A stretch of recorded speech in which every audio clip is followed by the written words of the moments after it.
The Bible, Romans chapter 15. Tignan po natin sa Biblia, Romans chapter 15 po. We keep studying the book of Romans. Nagpapatuloy po tayo na pag-aralan ito pong aklat ng Roma. Only 2 chapters left. Dalawang chapter o dalawang kapitulo na lamang po. From chapter 1 to 5 are talking about like a Bible seminar.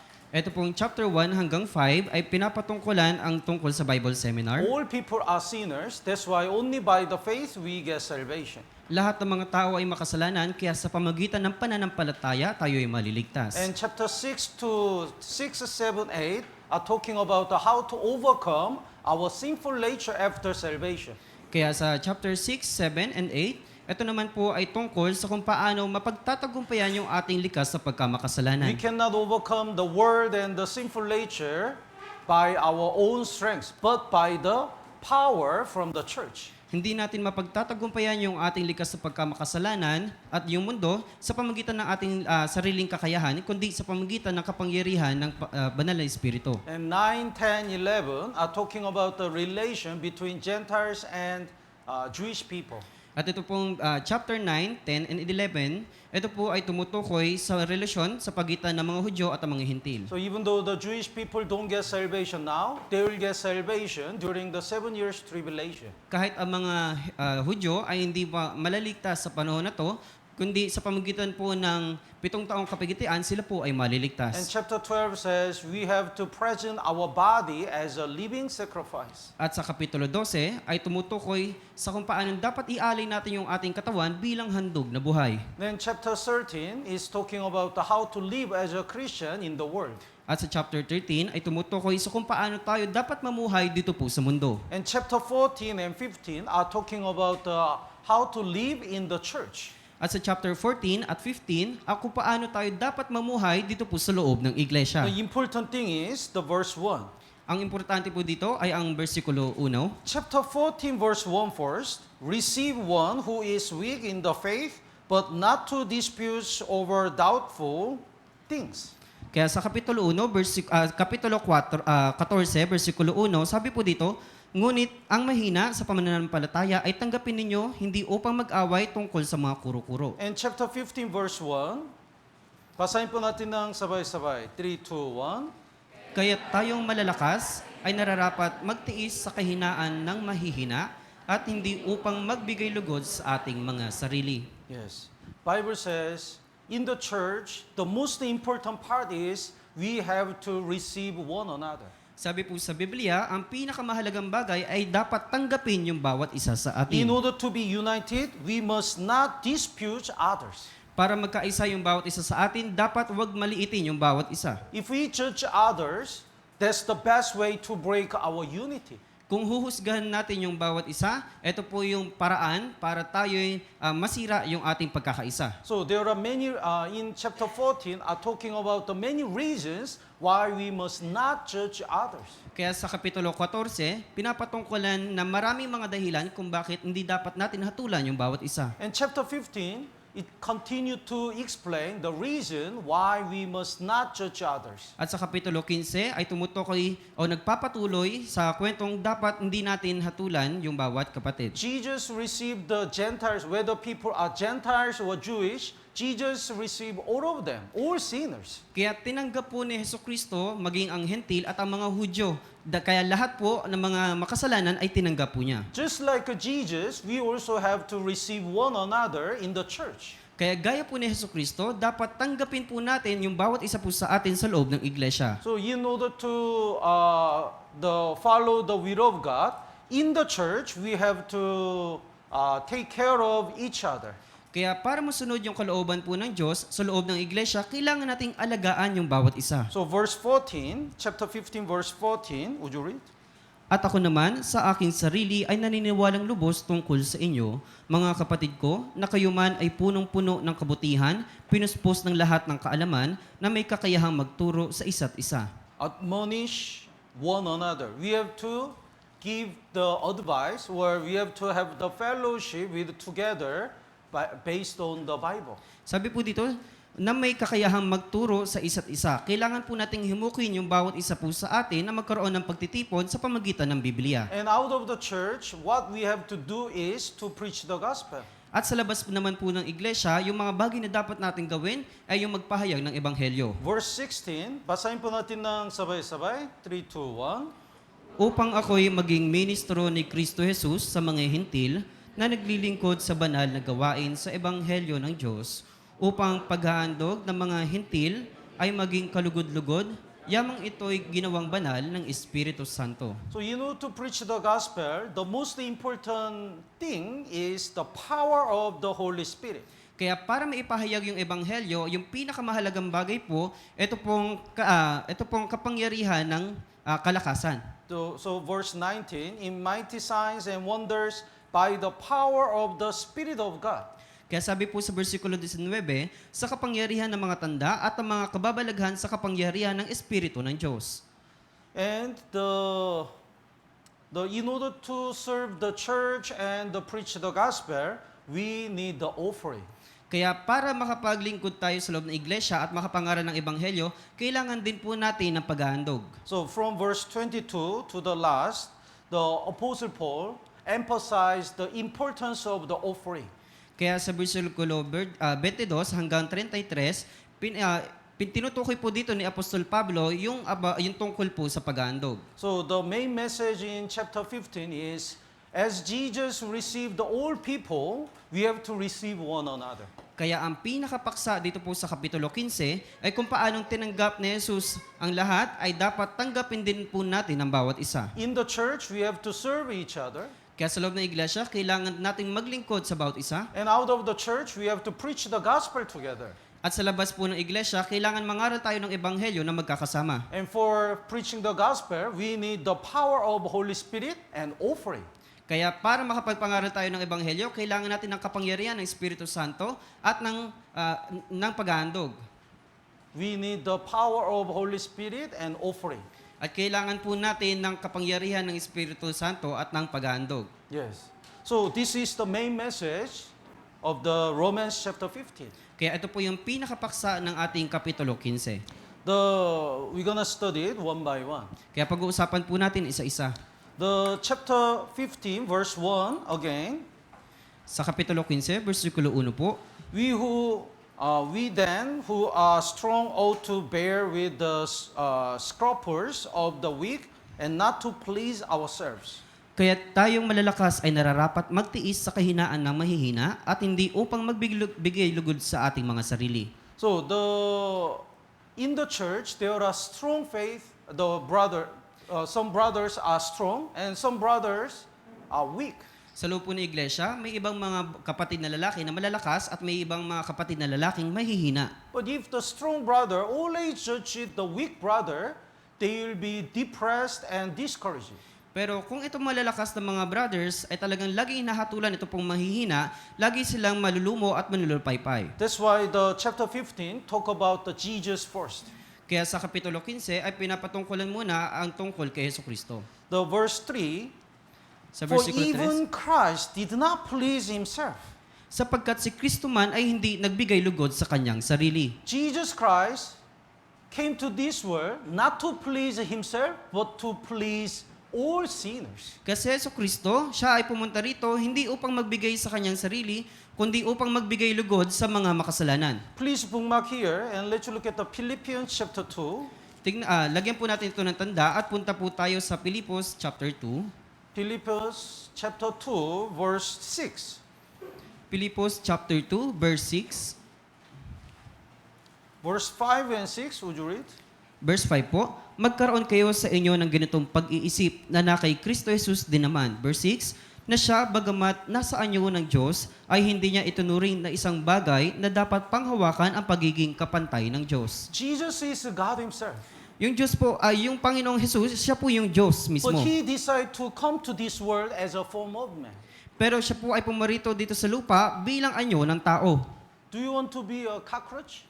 Nais niyo po ba maging ipis? Ipis? Gusto mo? We don't want to be a cockroach or a caterpillar or aso. Ayaw We po don't want to natin, be like that. Ayaw po natin na maging ipis, na maging caterpillar, o maging aso. But Jesus became the full-mold man. Pero si Jesus, siya po ay pumarito bilang anyo ng tao. In order to save all sinners, He came to this world. He humbled Himself. Para mailigtas ang mga makasalanan, siya po ay pumarito at siya po ay nagpakababa sa kanyang sarili. The verses 7 and 8, would you read?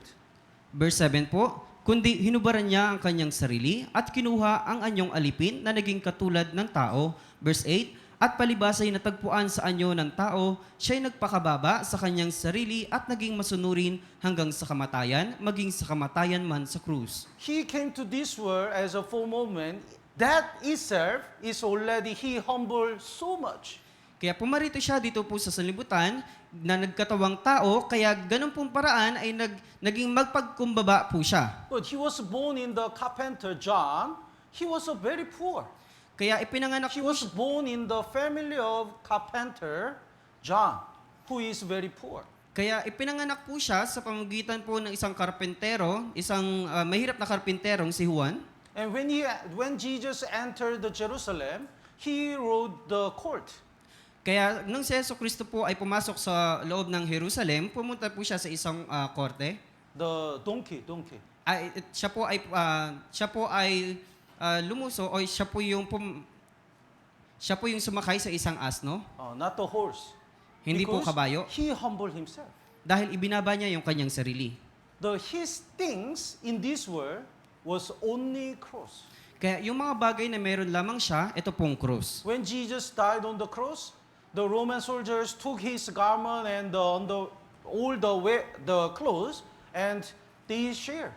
Kaya nung siya ay namatay doon po sa krus, lahat ng mga kanyang kasuotan ay kinuha ng mga Roman na mga sundalo at kanilang pinaghahati-hatian. The verse 8, the Bible says, He humbled Himself and became obedient to the point of the death, even the death of the cross. Why Jesus humbled Himself until He died on the cross?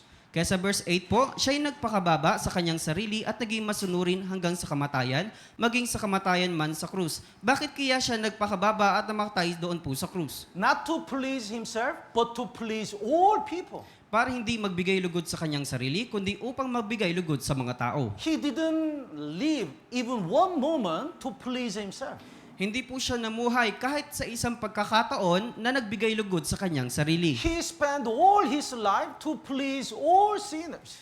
Iginugol niya po ang kanyang buong buhay para magbigay lugod sa mga makasalanan. So Romans chapter 15 says, look at Jesus who humbled Himself and tried to please all people. Kaya sabi po sa Romans chapter 15, tignan niyo si Jesus na hindi nagbigay lugod sa mga tao, sa kanyang sarili, kundi sa mga tao. Like Jesus, we must not please ourselves, but please other people. Gaya po ni Jesucristo, hindi dapat tayong magbigay lugod sa ating sarili, kundi magbigay lugod sa mga tao. So let's go back to Romans chapter 15, Balik po tayo sa Romans chapter 15. verse 1, the last part, not to please ourselves. Sa huling parte po ng versikulo 1, at hindi upang magbigay lugod sa ating mga sarili. And verse 3, even Christ did not please Himself, but as it is written, the reproaches of those who reproaches to you fell on me.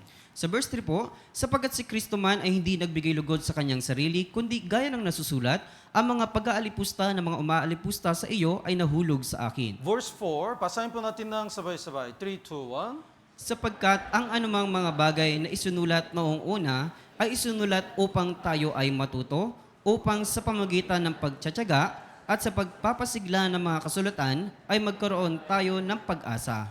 Whatever written in the Bible is for our learning. Kaya anuman isinusulat sa Biblia, ito po yung para tayo ay matuto. Especially when we look at the Jesus Christ, we have to learn His life.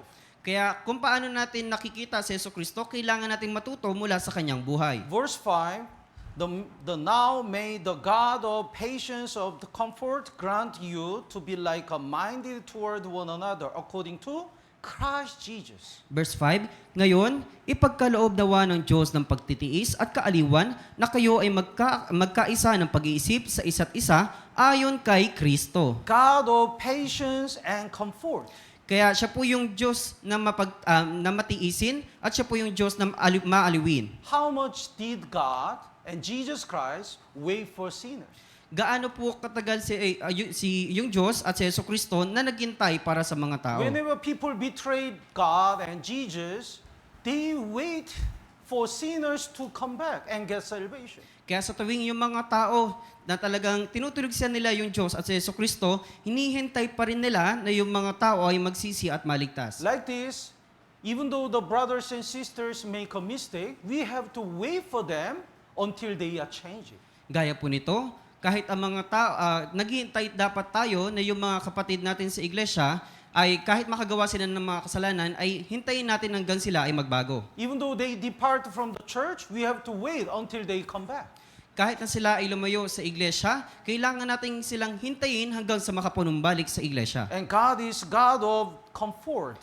At siya po yung Diyos ng kaaliwan. So we have to comfort others. Kaya kailangan nating aliwin yung bawat isa. If they don't get salvation, we have to encourage them to get salvation. Kaya kung di pa po sila naliligtas, kailangan natin silang aliwin o himukin na makinig o maligtas. If brothers and sisters are depressed in their Christian life, we have to encourage them to start again.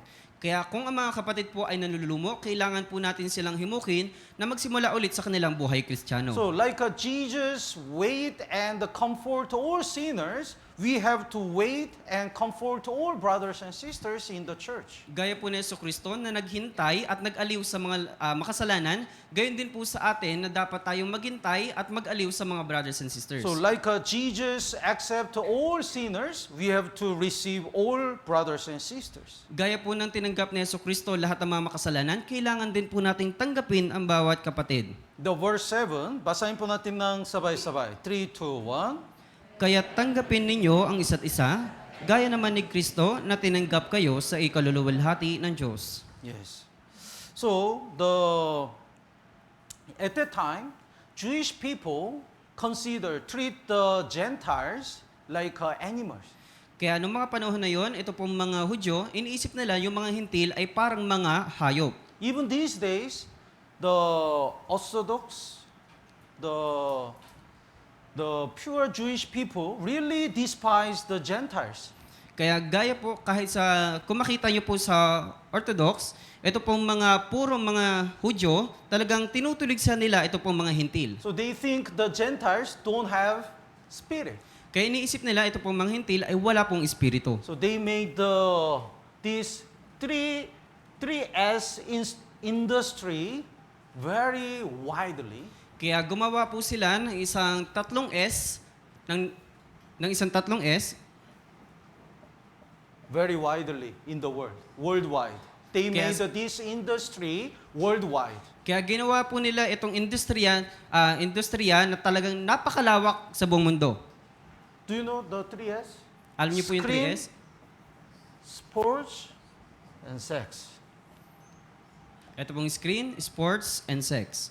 So the Hollywood movie companies, all of them belong to Jewish people. Kaya lahat po ng mga Hollywood na mga kumpanya, lahat ng yon ay nanggaling sa mga Hudyo. And a big part of the agents of the sports belong to Jewish money, At lahat Jewish po, people's money. at lahat po ng mga The agent, a big part of the sports belong to the Jewish people. at lahat po ng mga malalaking sports ay talagang galing din po sa mga Hudyo. And the biggest porno industry belong to Jewish people.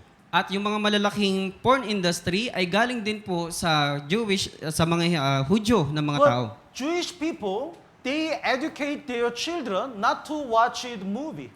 Pero ito pong mga Hudyo, talagang tinuturo nila sa mga tao na huwag pag-aralan o huwag panoodin yung mga bagay na to. Don't watch it that kind of sexy, this kind of video or the movie, these kind of things. Kaya sinasabi po nila, huwag kayong manood ng mga sex videos, ng mga movies, ng mga ganitong klaseng bagay. These kind of things only for the Gentiles. They teach their children like this. Tinuturo po nila sa mga bata na itong mga bagay na ito ay para lamang sa mga hintil. Here is a pig. Meron pong isang baboy, We don't give any other things to the pig but food only. pero wala tayong binibigay na anumang bagay sa isang baboy, kundi pagkain lamang. Because when the pig get fat, that's the day to eat. Dahil kapag ito pong baboy ay tumaba, ito po yung araw kung saan kakainin natin siya. So the Jewish people think that we provide these kind of things to the Gentiles and get the money and control them. Kaya iniisip po ng mga Hudyo, lahat ng mga bagay na ito ay ipapakita natin sa kanila at kukunin natin yung mga pera mula sa kanila. So they really think they really despise the Gentiles. Kaya talagang tinutulig sa nila yung mga hentil. That's why even in the early church, when the Jewish people, when the Israel people and the Gentiles, when they get salvation and attend the one church, they have a trouble. Kaya kapag ang mga hentil ay naligtas at ang mga Hudyo ay naligtas, kapag nagkasama-sama po sila, nagkakaroon po ng problema. Like this, when we attend together, they look at Gentiles. Kaya gaya, Jewish person look at are you not Jews? Kaya gaya po nito sa loob ng iglesia natin, kung tayong magkakatipon-tipon pero may iba sa ating hentil at Hudyo, nagkakatitigan tayo sa isa't isa. Ikaw ba'y Hudyo? Do I have to attend this church? Do I have to listen together with Gentiles? Kailangan ko bang umattend dito po sa iglesia? Kailangan ko bang makinig kasama nitong mga hentil? That's why they cannot be one. Kaya hindi po sila nagkakaisa. So the Bible says, Jesus received all the people. Like Jesus, we have to receive one another. Kaya sabi po sa Biblia, tinanggap ni Jesus ang lahat ng mga tao, kaya kailangan nating tanggapin yung bawat isa. In the church, there are many kinds of brothers and sisters. Kaya sa loob po ng iglesia, maraming magkakaibang uri dito po sa church. We have a different background and different financial situation and different education. Everything is different. Kaya magkakaiba po yung ating karanasan, magkakaiba po yung ating financial na sitwasyon, magkakaiba din po yung ating pag-aaral. Lahat ng meron tayo ay magkakaiba. But we cannot despise one another because all of us are the precious saved people who got salvation by blood of Jesus Christ. Kaya hindi dapat nating maliitin yung bawat isa sa atin dahil tayo ay mahalaga ng mga binayarang dugo ng Panginoon sa harapan po ng Diyos. So the verse 7, therefore receive one another just as Christ also received us to the glory of God. Kaya po sabi sa verse 7, kaya tanggapin ninyo ang isa't isa gaya naman ni Kristo na tinanggap kayo sa ikaluluwalhati ng Diyos. And in order and the verse 14, in order to keep our unity, we should grow up as much as until we can admonish one another based on the Bible. Kaya para tayo, sabi po dito sa versikulo 14, para tayo ay magkaisa, habang tayo lumalago, kailangan natin turuan yung bawat isa. The verse 14, basahin po natin ng sabay-sabay. 3, 2, 1. At ako naman sa aking sarili ay naniniwalang lubos tungkol sa inyo, mga kapatid ko, na kayo man ay punong-puno ng kabutihan, pinuspos ng lahat ng kaalaman, na may kakayahang magturo sa isa't isa. In the church, pastor is not the only one who can give the advice to other brothers and sisters. Kaya sa loob po ng iglesia, ito pong pastor ay hindi lamang po siya yung dapat magbigay ng mga mensahe sa mga brothers and sisters. Apostle Paul really prayed, you also are able also to admonish one another. Apostle Paul really wish all the brothers and sisters to have the fellowship together and give the advice to each other. Kaya sinabi po ni Apostol Pablo, kayo sumagana sa pag-asa sa pamagitan, sa verse 14 po, sabi niya, na meron kayong kakayahan na magturo sa isa't isa. Kaya hinihimok po ni Apostol Pablo na ang bawat isa ay magkaroon ng pagtitipon at turuan yung bawat isa. Naintindihan po? Oh. But in order to give the advice in the church, we need the two things. Kaya para magbigay tayo ng mensahe sa mga tao, kailangan natin ng dalawang bagay. In verse 14, you also are full of goodness and filled with the all knowledge. First, pure motivation, goodness. Kaya sabi po sa verse 14, kayo man ay punong-puno ng kabutihan at pinuspos ng lahat ng kaalaman. Sabi po dito, punong-puno ng kabutihan. And second is we have to be filled with the knowledge, the Word of God. At sa pangalawa, puspos ng lahat ng kaalaman. Ito pong kaalaman ay tungkol sa salita ng Diyos. Sometimes when we give the advice, our motivation, if our motivation is wrong, we give the wrong advice. Kaya kung minsan, kapag tayo ay nagtuturo ng mensahe sa kanila, pero kung yung ating paghihimok ay mali, yung ating pagbibigay turo sa kanila ay nagiging mali din po. For example, one brother asked the other brother, do I need to offer the tithe?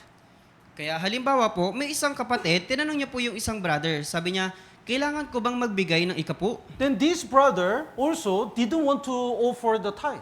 Kaya ito pong brother na to, ayaw din niyang magbigay ng ikapu. So when he gave the advice, I don't think so.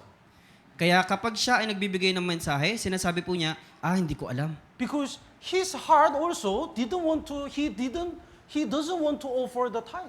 Dahil yung kanyang puso din ay ayaw din magbigay ng ikapu. So when we give the advice, our motivation must be pure and good. Kaya sabi po, kapag tayo magbibigay ng mensahe sa kanila, dapat yung ating motibasyon ay dapat punong-puno ng kabutihan at puspos ng kaalaman. Here is two sisters. Meron po dito dalawang sister. You already left. Tumawa kayo. This sister, like praying for the marriage with one brother.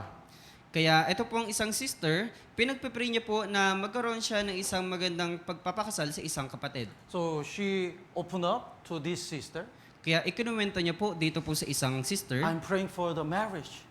nananalangin ako para sa pagpapakasal. Then this sister jealous. At ito pong isang sister, nagselos. So the motivation is not pure, right?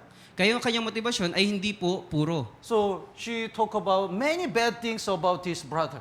Kaya marami siyang mga sinasabi tungkol dito sa isang brother. So in order to give the advice, motivation must be good. Kaya para magbigay tayo ng magandang mensahe sa isang kapatid, kailangan yung ating motivation ay napakaganda at may puspos ng kabutihan. And second thing is, our heart must be filled with the knowledge. We have to know the Bible and the standard of the Bible. Kaya sa pangalawang parte, dapat yung ating puso ay mayroong puspos ng kaalaman, na mayroong kaalaman galing sa Biblia. So for example, her heart is good, so she really worried about this sister, so that she give the advice. Kaya halimbawa, ito pong sister, nag-aalala siya sa isang sister, kaya nagbigay siya ng isang mensahe. You want to get married with this brother? Okay, I'll guide you to make a date. Kaya sinabi po niya, okay, sige, nais mong magpakasal dito po sa isang kapatid, sige, gagawa tayo ng isang date, pagpupulong. Motivation was good because she wants to help her, but she doesn't know the way of the Bible. Yung kanyang nais ay napakaganda, pero yun nga lang, hindi po ayon sa puspos ng kaalaman dahil hindi po naangkla sa Biblia. She has to give the advice to have the counseling with the pastor. Kaya kailangan magbigay siya ng mensahe mula doon sa pastor. So, in order to give in the church, the good church is the brothers and sisters teach each other and admonish, give the advice together. But we need the pure heart and also knowledge of the Bible. Kaya sa loob po ng iglesia, meron po mga mabubuting brothers and sisters, sila po ay nagtuturo at nagpapaalalahanan sa bawat isa, pero dapat ito pong puso ay mayroong puspos ng kaalaman ng salita ng Diyos. Otherwise, it's better not to give the advice. At kung hindi man, dapat hindi na tayo magbigay ng mensahe sa kanila. Without the good motivation and the enough knowledge of the Bible, if we give the advice easily, we hurt others and we can guide other brothers and sisters to the wrong way. Kaya kung wala tayong mabuting motivation at wala din po tayong puspos ng kaalaman, kung magbibigay tayo ng isang katuruan sa isang brother o isang sister, i-guide natin sila sa isang maling paraan. Let's look at Colossians chapter 3. Tignan po natin sa Colossus chapter 3. Colossians chapter 3, verse 16. Colossus chapter 3, verse 16. This is our target verse in 2024. Ito po yung ating target na bersikulo sa 2024. Colossians chapter 3, verse 16. Basahin po natin ng sabay-sabay. 3, 2, 1. Manirahan na huwag sagana sa inyo ang salita ni Kristo, ayon sa lahat ng karunungan, magturo at magpaalalahanan kayo sa isa't isa, sa pamagitan ng mga salmo at ng mga himno ng mga awitang espiritual na umaawit na may pasasalamat sa Diyos sa inyong mga puso. How can we teach and admonish one another? Paano po natin tuturuan at gagabayan yung bawat isa? Let the word of Christ dwells in you richly in all wisdom.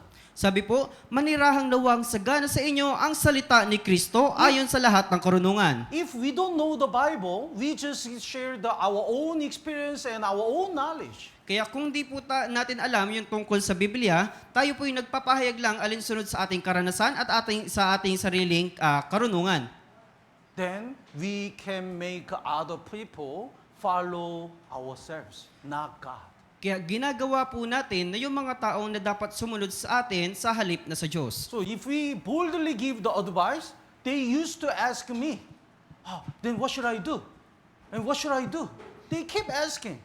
Kaya kung nais po ninyong magbigay ng mensahe sa kanila, sila po ay magtatanong sa kanya, anong dapat kong gawin? Anong But dapat that gawin? advice is not according to the will of God. It's just to make others follow ourselves. Kaya ito pong advice na ito ay hindi po alinsunod sa kalooban ng Diyos, sinusunod na po nila yung kanilang sarili. Our goal is verse 17. Kaya yung ating mitiin ay dito po sa versikulo 17. Basahin po natin ng sabay-sabay. 3, 2, 1. At anumang inyong ginagawa sa salita o sa gawa, gawin ninyong lahat sa pangalan ng Panginoong Hesus na nagpapasalamat kayo sa Diyos Ama sa pamamagitan niya. So whatever our brothers and sisters do, let them follow the will of God. That is our goal. Kaya anuman ang kanilang ginagawa sa salita o sa gawa, kung anuman ay yung mga bagay na iyon, gawin nila nang nararapat, ito po yung ating mithiin. Let's look at the Hebrew chapter 3, Tignan po natin sa Hebreo Kapitulo 3, verse 13. verse 13 po.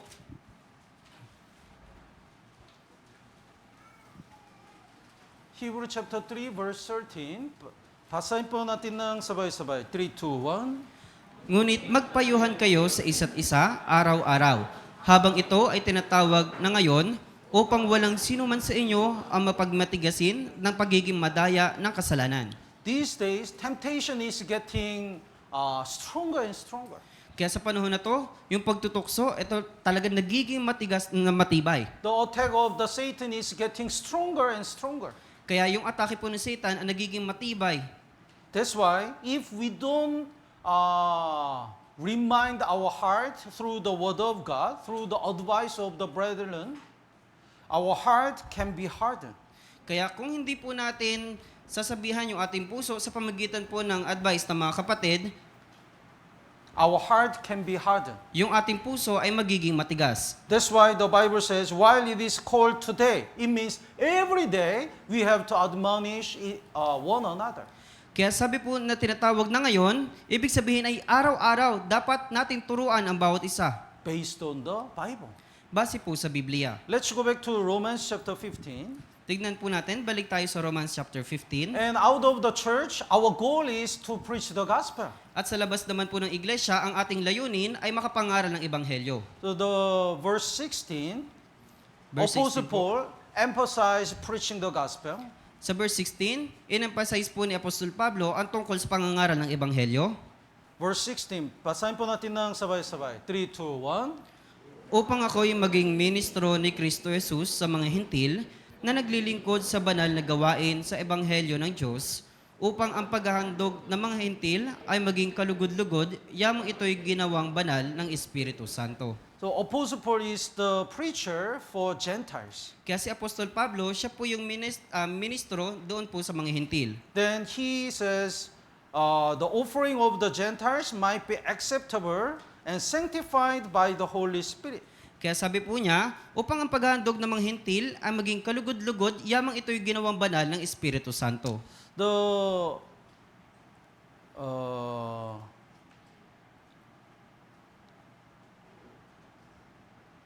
ministering the gospel of God. In another translation, he introduced himself, the priest of the gospel.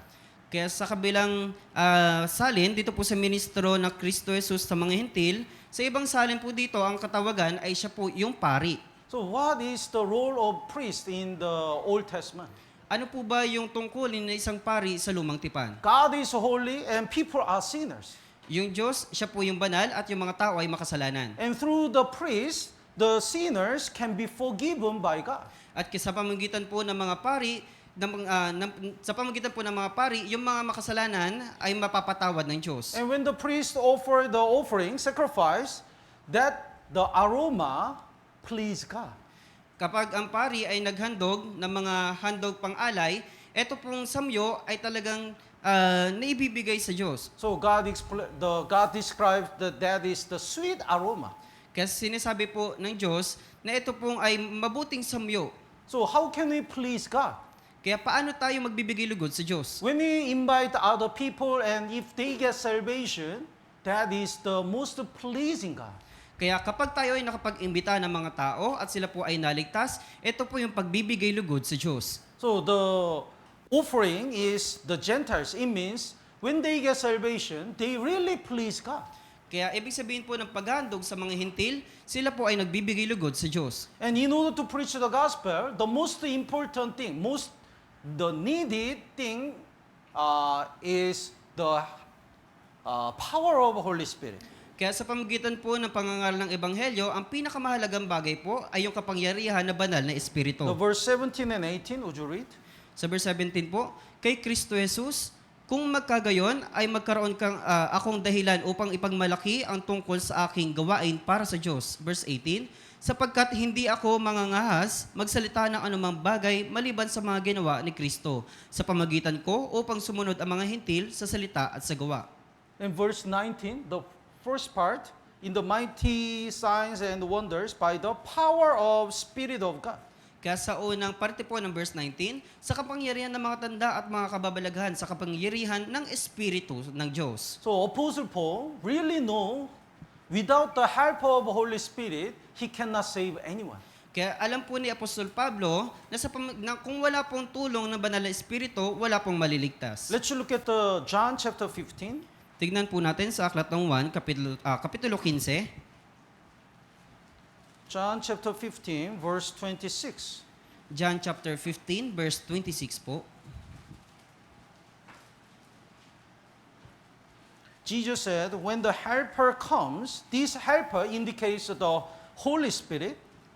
Kaya sabi po ni Jesucristo, subalit kapag dumating na ang mga aaliw, ang ibig sabihin po ng mga aaliw, ito pong Espiritu Santo. Then whom I shall send to you from the Father, the Spirit of the truth. This helper is the Spirit of truth, Holy Spirit, and who proceeds from the Father, he will testify of me.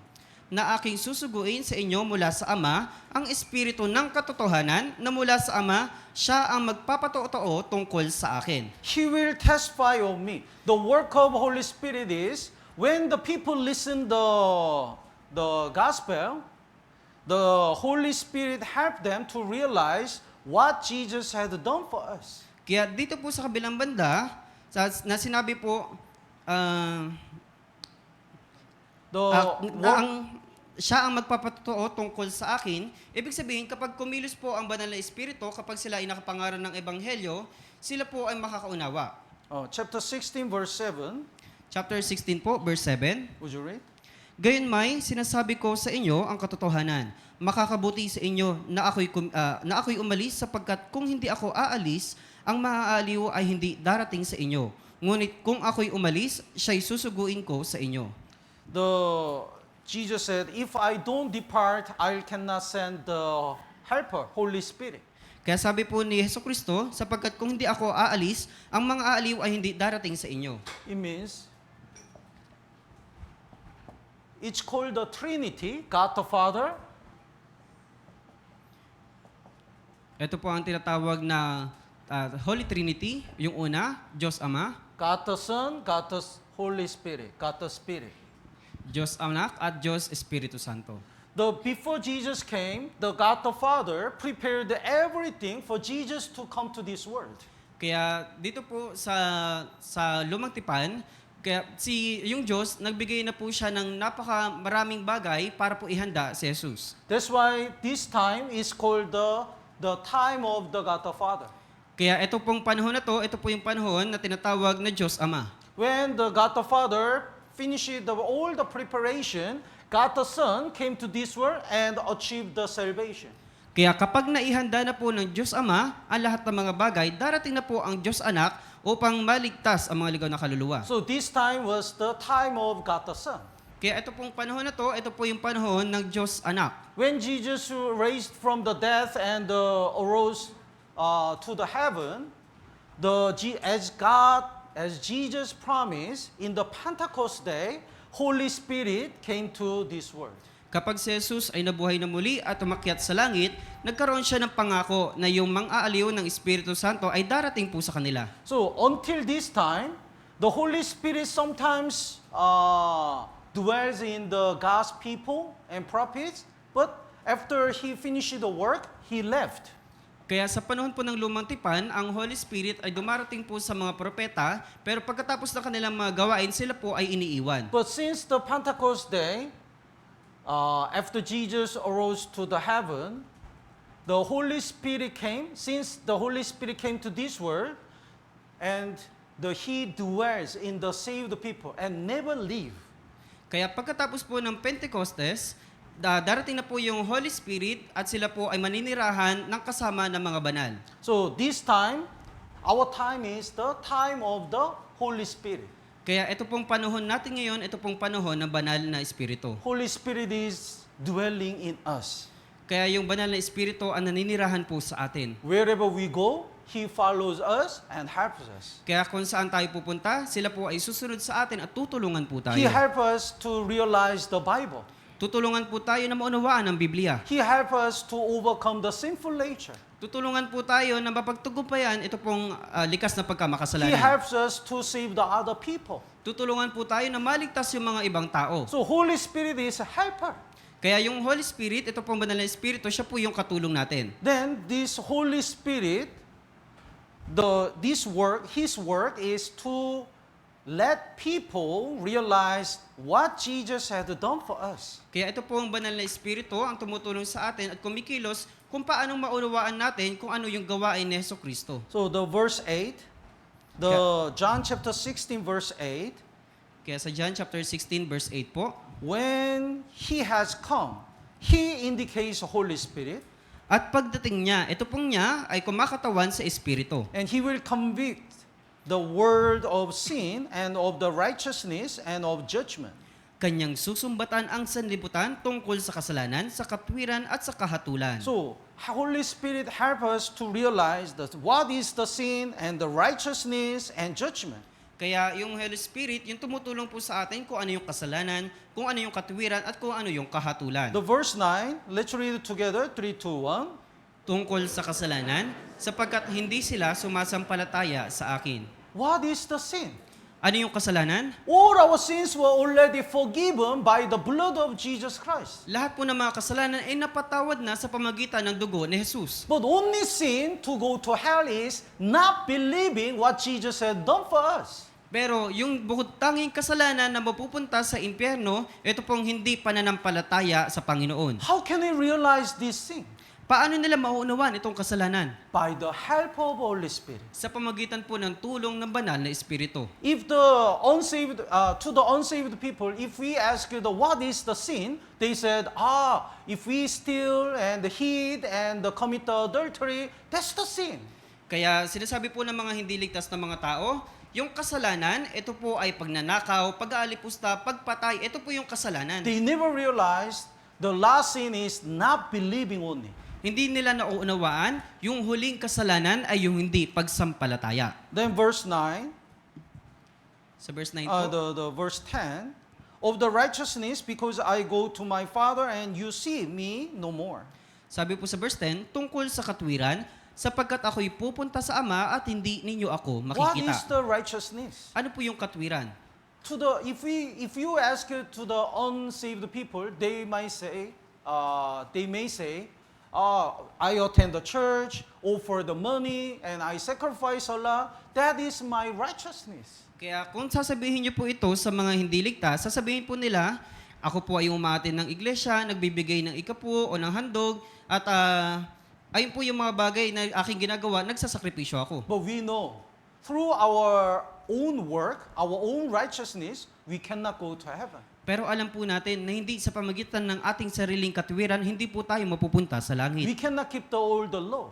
Hindi natin maisasagawa ang lahat ng kautusan. That's why Jesus kept all the law instead of us. Kaya si Jesus, yung kumilos o gumawa ng isang kautusan para sa atin. And He took away our sin and He gave us His own righteousness. At inalis niya po lahat ng ating mga kasalanan at binigyan niya tayo ng isang magandang katwiran. So Jesus resurrected from the death and the raised up to heaven, that through His resurrection, He gave us His own righteousness to us. Kaya nung siya po ay nabuhay ng muli mula sa pagkamatay at siya po ay umakyat ng langit, nagbigay po siya ng isang napakagandang katwiran para po sa atin. That's why verse 10, of righteousness, because I go to my Father and you see me no more. Kaya sabi po sa verse 10, tungkol sa katwiran, sapagkat ako'y pupunta sa Ama at hindi ninyo ako And makikita. verse 11, what's the judgment? At sa verse 11, ano po yung kahatulan? Because the ruler of this world is judged. Sapagkat ang pinuno ng sanlibutan ito ay hinatulan na. When Jesus died on the cross, the work of Satan was judged.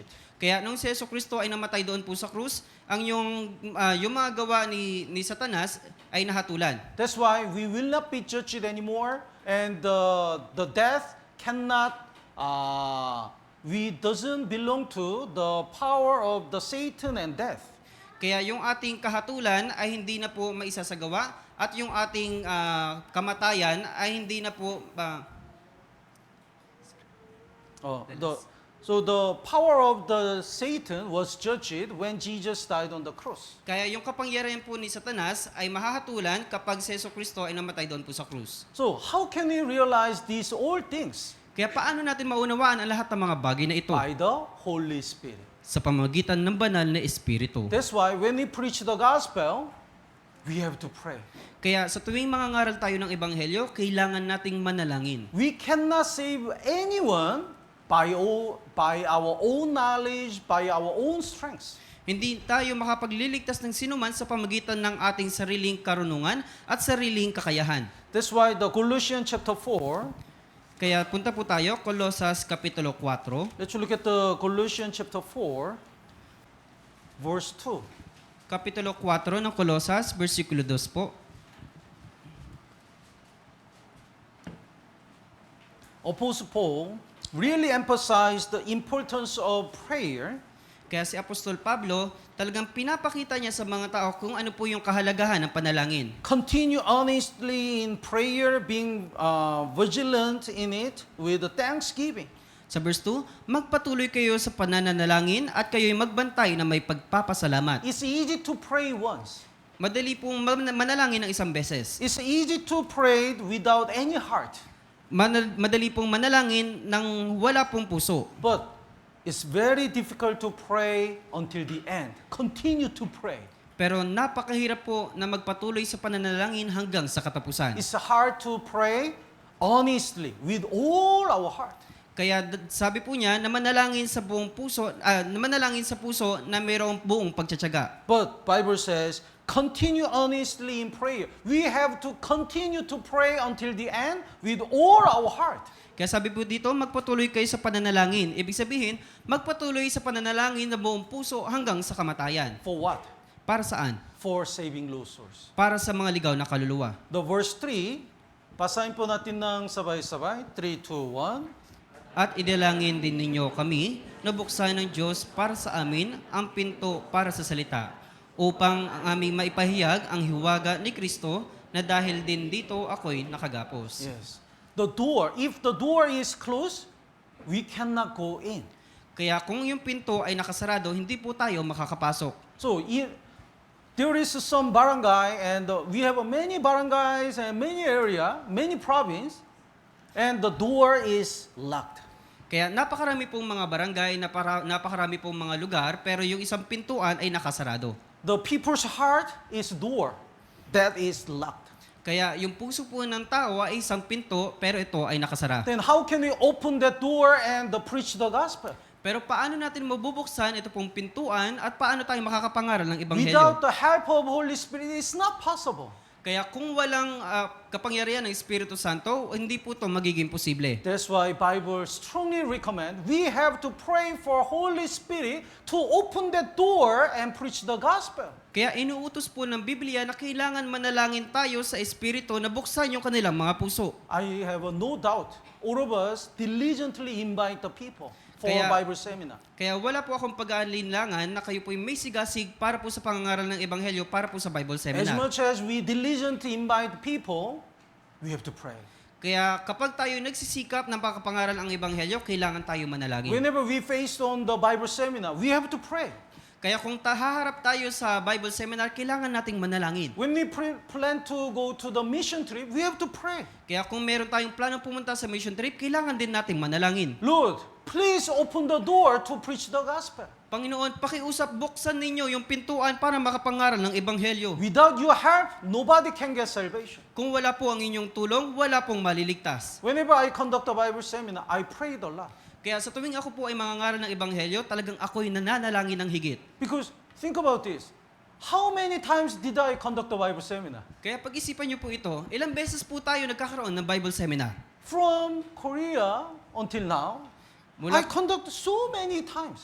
Kaya mula po nung nasa Korea ako hanggang ngayon, nagkaroon na po ako ng Bible Seminar na napakaraming beses na. So I easily can explain, but I'm so afraid without prayer, without help of Holy Spirit, if I do these all things, nobody will get salvation. Kaya napakadali para sa akin na magpahayag ng Ebanghelyo, pero natatakot pa rin ako na kung walang tulong ng banal na Espiritu, kung walang kapangyarihan ng banal na Espiritu, wala pong maliligtas. Our senior pastor, Pastor Lee Yuan, he said he can explain all the Bible sessions from the session 1 to 6 without searching the Bible.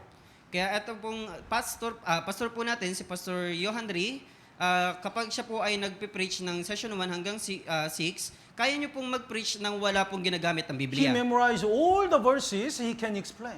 Kabisado niyo po lahat ng mga bersikulo na kaya niya pong ipaliwanag. That much he is trained and he conducted so many Bible seminars, but he confessed that without the help of Holy Spirit, how can he preach? Kaya sinabi po niya na sa pamagitan po ng kanyang pagsubok at pagsasanay, talagang na isagawa niya po. Pero kung wala pong tulong ng banal na Espiritu, wala pong maliligtas. So whenever we faced on the Bible seminar, we have to pray more.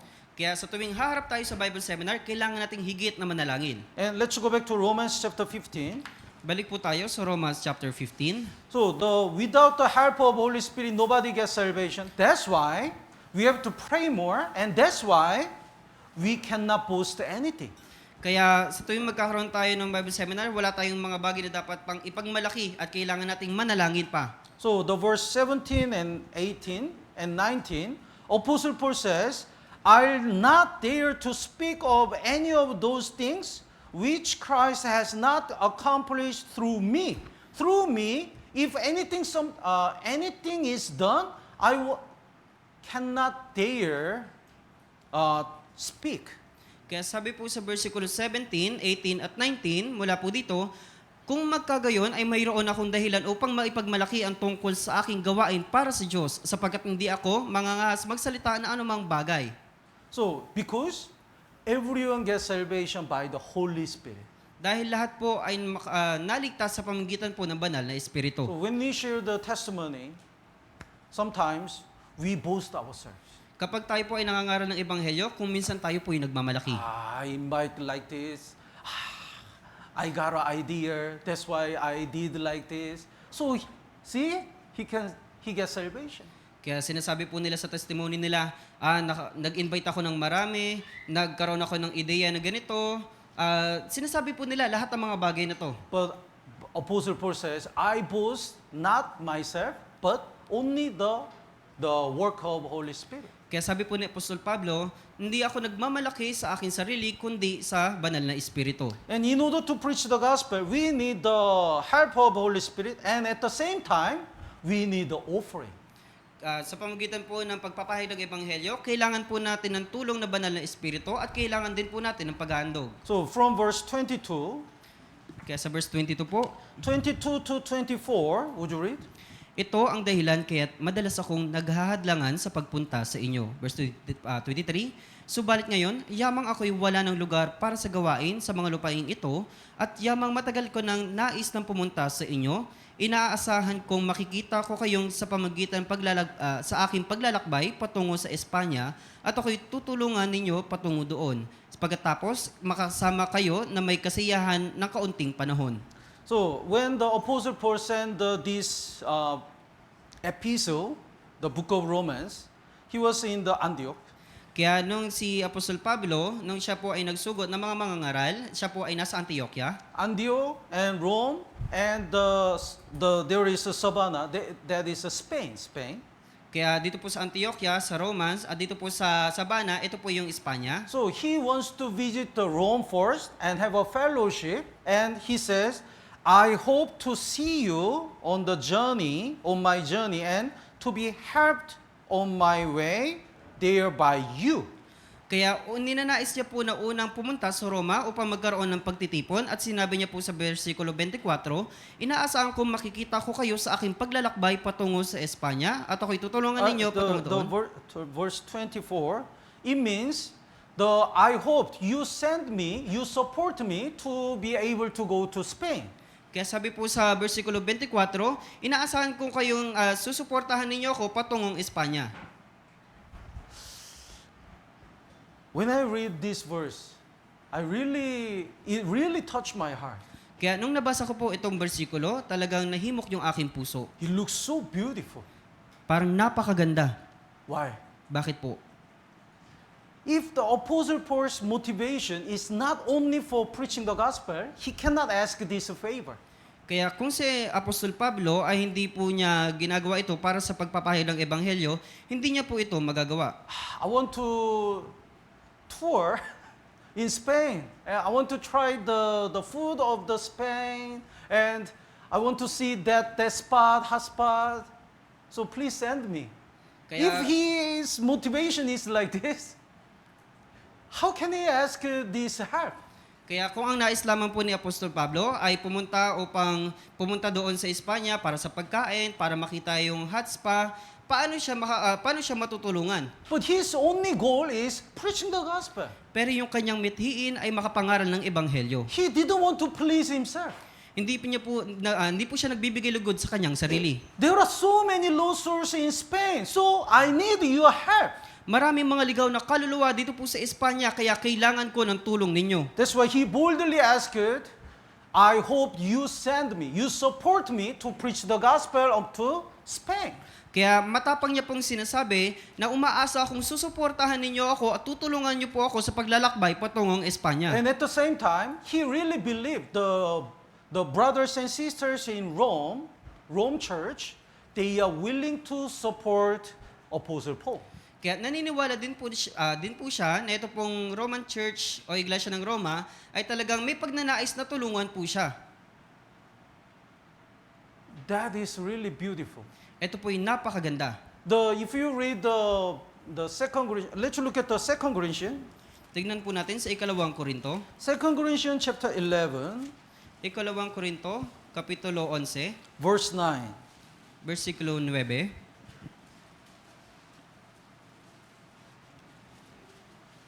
Verse 9, when the Apostle Paul stayed in the Corinthian church, nobody support and treat Apostle Paul. Kaya nung si Apostol Pablo ay nasa loob po ng iglesia ng Korinto, wala pong sumusuporta sa kanya at wala pong gumagabay sa kanya. That's why Apostle Paul didn't mention anything, please support me to preach the gospel. Kaya wala man po siyang sinabing anuman na humingi siya ng suporta na makapangaral ng ebanghelyo sa kanila. While Apostle Paul stayed in the Corinth, the Philippian church support Apostle Paul to preach the gospel in Corinth. Kaya nung siya po ay nanatili sa Korinto, ito pong mga iglesia ng Filipos, sila po yung sumuporta kay Apostol Pablo para makapangaral dito po sa Korinto. So chapter 11 verse 9. Kaya po sa versikulo 9 ng chapter 11, Chapter 11 verse 9, when I was present with you, it means when I was in Corinth. Kaya sinasabi niya po, at nang ako'y kasama ninyo at nasa pangangailangan. Ito po yung panahon, nasa Korinto siya. And in need, I was a burden to no one because he didn't ask any help to Corinthian church because they are too young. Ako'y hindi naging pasanin sa kanino man. Ibig sabihin, dahil siya po ay hindi humingi ng tulong sa kanila dahil sila po ay masyado pang bata. They are not ready to support for the gospel. Sila po yung hindi pa handa para po suportahan yung ebanghelyo. So they didn't treat Apostle Paul and didn't support to preach the gospel. Kaya hindi po nila inambagan si Apostol Pablo at hindi po nila sinuportahan sa ebanghelyo. And the next part, what I lacked, the brethren who came from the Macedonia supplied. The Macedonia, the biggest church, the good example among the churches in Macedonia is Philippian church. Kaya sabi po dito sa kasunod, sapagkat ang aking mga pangangailangan ay tinutustusan ng mga kapatid na naggaling sa Macedonia. Ito pong Macedonia, ito po yung napakalaking iglesia na talagang tumutustos kay Apostol Pablo. So think about this. Apostle Paul preaching the gospel in Corinth, but Corinthian church didn't help anything. Kaya The isipin- Philippian church support everything. Kaya isipin niyo po ito, siya po ay nasa Corinto, pero yung mga iglesia ng Corinto ay hindi po siya sinuportahan. Pero ito pong Filipos, sila po ay sumuport kay Apostol Pablo. Because Corinthian church was so young. Dahil po yung Corinthian church, sila po ay napakabata pa. They didn't want to sacrifice. Ayaw pa po nilang magsakripisyo. So next part, in everything I kept myself from being burdensome to you, and so I will keep myself. Kaya sabi po sa susunod na parte, kaya't aking iniiwasan at iiwasan na may maging pasanin ninyo sa anumang paraan. But when the Apostle Paul sent the first Corinthian, the Corinthian church repent and they grew up later. Kaya nung unang paglalakbay po ni Apostol Pablo dito po sa iglesia ng Corinto, sila po ay nagsisi. Then the 2 Corinthians chapter 1 verse 16, Kaya 2 Corinthians chapter 1 verse 16 po. that's why now Apostle Paul asked to support for the gospel. Kaya ngayon si Apostol Pablo humihingi po siya ng suporta para sa ebanghelyo. The verse 16, basahin po natin ng sabay-sabay. 3, 2, 1. Nais kong dalawin kayo sa aking paglalakbay patungong Macedonia at buhat sa Macedonia ay bumalik sa inyo at nang matulungan ninyo ako sa aking paglalakbay patungong Judea. So Apostle Paul's plan is going to the Corinthian and the Macedonia, Philippian church. Kaya ang nais po ni Apostol Pablo, pupunta ng Macedonia mula po sa Corinto. And- Ito pong Philippian church. And from Philippian church, Macedonia, he planned to come back from Macedonia to Corinthia. Yeah.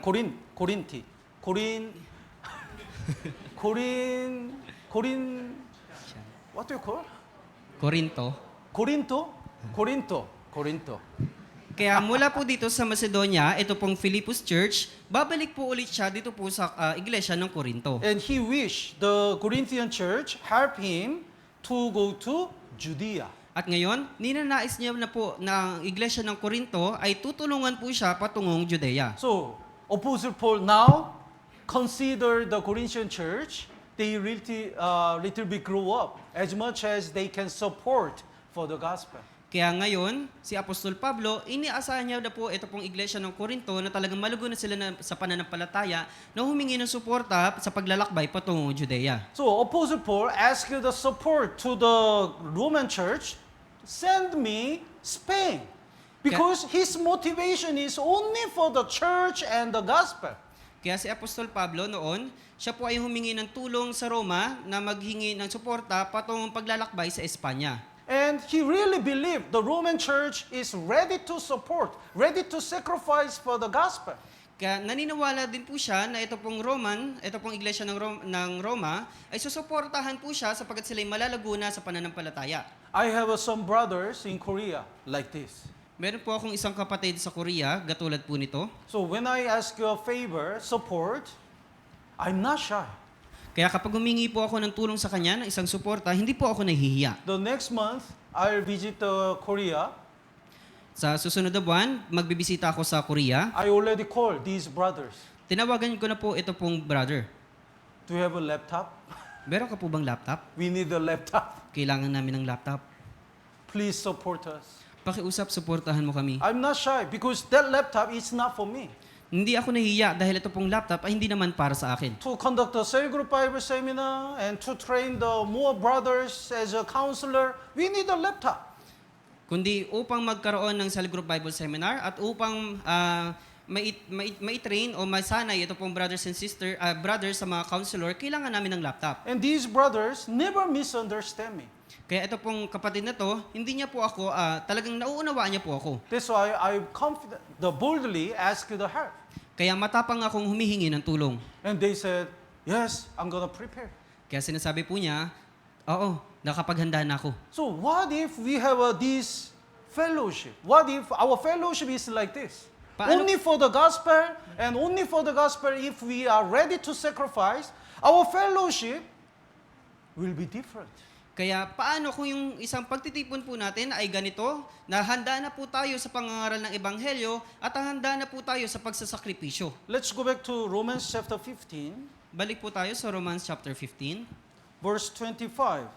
verse 25 po. Romans chapter 15, verse 25. But Apostle Paul couldn't go to the Rome because in Jerusalem, the Jerusalem church, they have so many financial difficulties.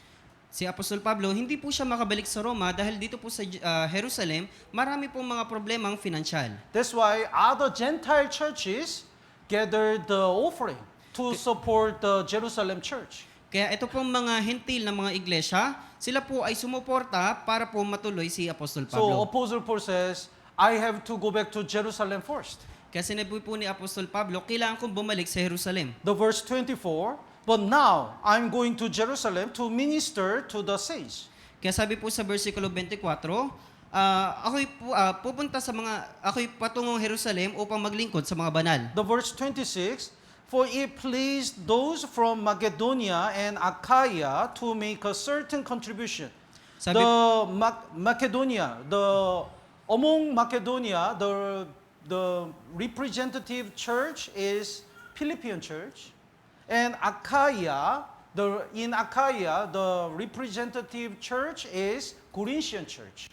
kaya sabi po niya sa verse 26, sapagkat may nabuti ng Macedonia at ng Akaya na gumawa ng isang ambagan laan sa mga dukha. Ito pong Macedonia ay kumakatawan sa Filipos at ito pong Akaya ay isa naman pong kabahagi ng Korinto. And in Jerusalem, there are great famine and persecution. That's why financially they have really difficulties. Kaya dito naman po sa Jerusalem, meron pong malaking taggutom at malaking pag-uusig, kaya meron po silang problemang financial. When the Philippian church and Corinthian church, when they heard this news, they willing to offer the tithe, gather the offering, and they want to donate to help Jerusalem church. Kaya nung nagkaroon po ng kabigitahan, ito pong Jerusalem, ito pong Philippians at ito pong Corinto, sila po yung nagkaroon ng pagtitipon upang makapaghandog at mag-donate ng pinansyal para po sa Jerusalem. So they gathered the contribution, and the verse 27, basahin po natin ng sabay-sabay. 3, 2, 1. Ito'y kalugod-lugod sa kanila at sila ay may utang na loob sa kanila, sapagkat kung ang mga hintil ay naging mga kabahagi sa kanilang mga bagay na espiritual, nararapat naman nilang paglingkuran ang mga iyon sa mga bagay na ayon sa laman. It pleased them indeed. Ito'y kalugod-lugod sa kanila. They were happy. Sila po'y masaya. Are you happy Masaya po when ba you kayo? offer the offering? Masaya po ba kayo kapag nagbibigay po kayo ng offering? Oh, yes, I'm so thankful. Nagpapasalamat po ako. Because I'm really believe that our brethren are willing to offer the tithe and offering. Dahil naniniwala po ako, yung ating mga kapatiran ay nagnanais talaga na magbigay ng ikapo at ng paghandog. The Ortigas Church offering is much more than the other churches. Kaya ito pong Ortigas Church ay mas higit pa na magbigay ng handog kaysa sa ibang mga iglesia. That much I believe the brothers and sisters have the willing heart to sacrifice for the gospel. Kaya naniniwala po ako na ito pong Ortigas Church, sila po ay mayroong pagnanais na puso para po sa pangangaral ng That Ebanghelyo. is our pleasure also.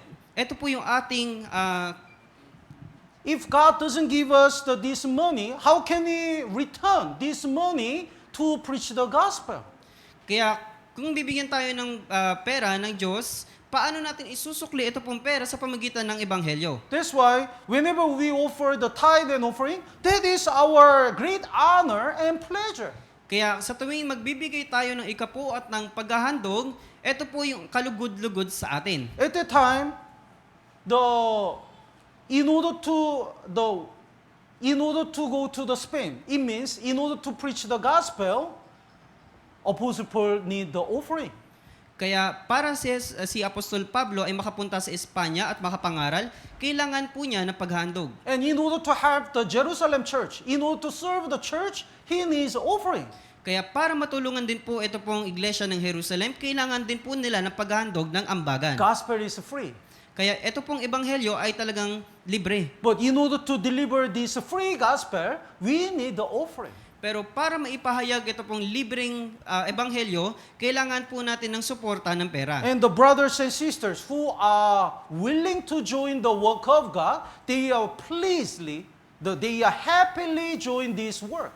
Kaya kung ang mga brothers at sisters ay mayroong pagnanais na suportahan ang ebanghelyo, mayroon po silang kagalakan sa kanilang puso. Let's look at the 2 Corinthians chapter 8. Tingnan po natin sa 2 Corinthians, Kapitulo 8, ng ikalawang Korinto. 2 Corinthians chapter 8, verse 1. 2 Corinthians chapter 8, verse 1. Moreover, brethren, we make known to you the grace of God bestowed on the churches of the Macedonia. These churches of the Macedonia prepared the offering to help the Jerusalem. Kaya sabi po sa verse 1, ngayon, nais naming malaman ninyo, mga kapatid, ang biyaya ng Diyos na ipinagkaloob sa mga iglesia ng Macedonia. Kasi ito pong Macedonian church, sila po yung nagbigay ng malaking halaga. One of them is Philippian church. Yung isa po sa kanila, yung Filipos, They gathered the contribution not because they are rich. sila po ay nag-aambagan, hindi dahil sa sila ay mayayaman. They also so much difficulties and poor, but they want to join the work of God. Meron din po silang kapigatian at mahirap din po sila, pero nais nilang gumawa at makilahok sa gawain ng Panginoon. The verse 2 and 3, basahin po natin ng sabay-sabay. 3, 2, 1. Kung paanong sa matinding pagsubok ng kapigatian, ang kasaganaan ng kanilang kagalakan at ang kanilang labis na kahirapan ay sumagana sa kayamanan ng kanilang kagandahang loob. Ako ay makapagpapatunay na sila ay may kusang loob na magbigay ayon sa kanilang kakayahan at higit pa sa kanilang makakaya. They were so poor, but they offered as much as they can and also more than they can. Sila po ay mahirap, pero talagang nagbibigay sila ng handog ng higit ng kanilang makakaya, With willing heart. na mayroong pagnanais ng puso. Some brothers and sisters sometimes offered all the money of the selling lot. Kaya kuminsan, ito pong brothers and sisters, talagang nagbibigay sila ng handog, ito pong offering ng napakarami. Pastor, I sold the lot and I want to offer this Sabi po for nila, the Lord. Pastor, nakapagbenta po ako ng marami at nais ko po ito pong nalikom ko ay makapagbigay handog para po sa gawain ng Diyos. This time I received the bonus, the extra allowance. I want to offer it to the Lord. Ngayon, nagkaroon po ako ng extrang allowance, meron po akong bonus sa aking kumpanya, kaya nais ko pong ihandog ito sa gawain ng Panginoon. I have some saving. I want to use it for support the Bible seminar, to support the summer retreat. Meron po akong mga nalikom na mga pera, nais ko po itong ibigay o ihandog para po sa Bible seminar o sa summer retreat. Because of this sacrifice, we can keep preaching the gospel. Dahil po sa ganitong pagsasakripisyo, napapanatili natin yung pagpapahayag ng Ebanghelyo. Philippian church and the Macedonia church, even though they are so poor and in the difficulties, they offered more than they can. Kaya kahit ito pong iglesia ng Filipos or iglesia ng Macedonia, kahit sila po ay mahirap, talagang nagbibigay pa rin po sila ng ikapu sa abot ng kanilang makakaya. Let's look at chapter 9, verse 1 and 2. Tignan po natin sa chapter 9, verse 1 at verse 2. After 1 Corinthians, the book of 1 Corinthians, when the Corinthian church repent, they decide to gather the contribution offering to support the Jerusalem already. Kaya pagkatapos po ng unang aklat ng Korinto, dumating na po itong ikalawang aklat, sila po ay nagtitipon-tipon upang mag-ambagan para po sa gawain. So when the Apostle Paul visited the Macedonia church, Philippian church, he shared it. Corinthian church already prepared the offering for a long time. Kaya pagkatapos ni si Apostol Pablo ay pumunta dito po sa iglesia ng Macedonia, sila po ay nagkaroon ng ambagan at tumulong na rin po ito pong iglesia ng Korinto ng napakahabang panahon. The verse 1 and 2, would you read? Ngayon, kalibisan na para sa akin na sulatan kayo tungkol sa paglilingkod para sa mga banal, sapagkat nalalaman ko ang inyong pananabik na aking ipinagmamalaki tungkol sa inyo sa mga taga-Macedonia na ang Akaya ay nakapaghanda na noong nakaraang taon pa at ang kainyong sigasig ay nakapukaw sa karamihan sa kanila. Last part, your zeal has stirred up the majority. Sa huli po, ang inyong sigasig ay nakapukaw sa karamihan sa kanila. So when the Philippian church and Macedonian church heard that the Achaia and Corinthian church had prepared the offering 1 year ago already, their heart was burning. Kaya We po- want to have more. Kaya po nung narinig ito ng Iglesia ng Filipos o ng Macedonia, ito pong Akaya o Corinthian Church, sila po ay nakapaghayag o nakapaghanda na po ng isang ambagan sa loob ng isang taong, ng nakaraang isang taon. Sometimes we can see the brothers and sisters who offered a lot and who sacrificed a lot for the gospel. Minsan nakikita po natin yung ibang mga kapatiran, sila po ay nagsusupport ng napakarami at sila din po ay nagsasakripisyo ng higit pa. These brethren stir up Ito pong the mga other brothers and sisters' heart. Ito pong mga kapatid, talagang nahihimok nila yung puso ng ibang mga kapatiran. That's why other brothers and sisters also, their heart is burning to sacrifice more for the gospel. Kaya yung iba pong mga kapatiran, nagkakaroon din po sila ng sigasig sa kanila, o ng pagniningas ng kanilang puso upang maglingkod at magsakripisyo sa gawain ng So, Panginoon. to preach the gospel, to establish the church, we need the offering. Kaya para makapangaral ng Ebanghelyo at para maisagawa ito pong iglesia, kailangan po natin ng higit pang paghahandog. Let's go back to Romans chapter 15, verse 28. Tignan po natin sa Romans chapter 15, verse 28. So, the Bible called that offering fruit. Kaya sinasabi po nito na ang iglesia, ito pong paghandog, ito po yung bunga. Basahin po natin ng sabay-sabay. 3, 2, 1.